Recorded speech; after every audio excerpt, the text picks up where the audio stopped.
விதை சொன்ன ரகசியம். ஒரு கிராமத்தில் முத்து என்ற ஒரு விவசாயி இருந்தான். அவன் ஏழைதான், ஆனால் மனம் மிகுந்த நல்லவன். ஒருநாள் வயலில் வேலை செய்யும்போது அவனுக்கு ஒரு பை நிறைய விதைகள் கிடைத்தது. இதை விற்றால் பணம் கிடைக்கும் என்று நினைத்தான்.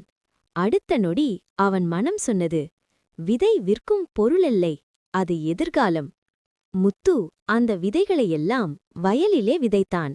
தண்ணீர் ஊற்றி செடிகளை பிள்ளை போல கவனித்தான். நாட்கள் சென்றன.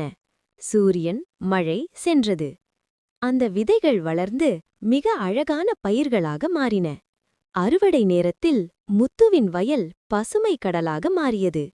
அவனுக்கு கிடைத்த விளைச்சல் முழு கிராமத்துக்கும் போதுமானது. முத்து வந்த உணவை ஏழைகளுக்கும் பசித்தவர்களுக்கும் பகிர்ந்தான். அந்த நாளிலிருந்து முத்துவை அனைவரும் விதை விதைத்த நல் மனிதன் என்று அழைத்தார்கள்.